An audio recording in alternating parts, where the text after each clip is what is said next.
No, and when I said that I had several things, 6 things that I'm focused on, one of them is accessibility. It has to be.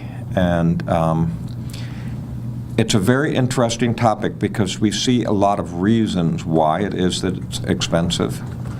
And we also see a very high level of quality that comes with that. Certainly, if you're number 8 among all publics, that contributes to your ability to get a job at a higher wage and have a stronger trajectory through your life. There's a very high correlation between rank of university and what kind of income that you might expect to have. And you can see why. If you take an institution that you don't know and an institution that's really a brand, and you've got 2 resumes, which one you're more likely to pick and which one you're more likely to recruit. It's why Penn State ends up, on the top of the list in Wall Street Journal and Business Week and others in terms of salaries and job potential. So we don't want to give up that quality.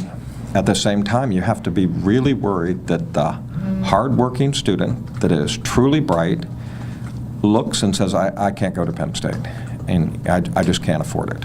And so I take this issue very seriously. There's some things that tell us that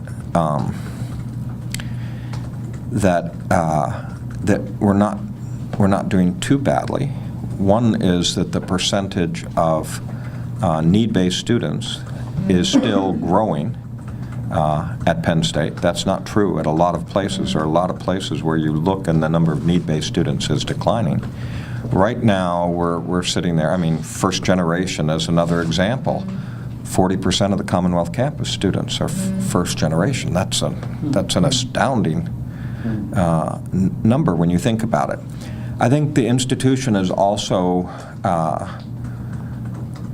reacting by focusing on scholarships in philanthropy, exceeding in the campaign over $500 million in new scholarships.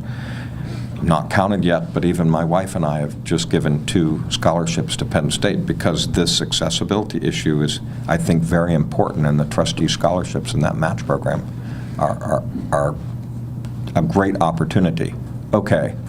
On the other hand, if you go back 10 years, the student debt was $19,000 a year, $19,000 total when they graduated. Today, that's over 30. Okay, so this is a big number.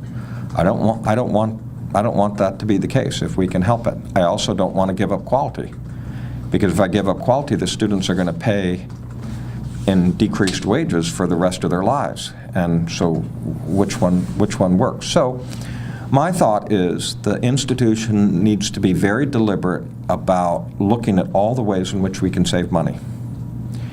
And typically, there are a lot of these things that are being done at the institution, and we don't even talk about it. So one of the things I learned traveling around is someone will say, these 3 campuses are now sharing business officer because it's a way to save money and not have that on the backs of students and families. And this is happening in lots of different ways. So I've told everybody I want to know. I want to know the full list. And the other thing is we often sit there and look at the budget and say, okay, we have this gap, we have to find this level of savings. So what I'd like to do is to go forward in July and say in advance, we're going to look for this much savings out of our budget in order so that we're now become more proactive in this process of cost. And I certainly am supportive also of the notion of, and the Board of Trustees will have to approve it, of some of the campuses not having tuition increases and some of them having extremely small tuition increases because, we are public and we have an obligation to educate the students in this state. I also think I will spend quite a bit of time analyzing just who is borrowing money and why.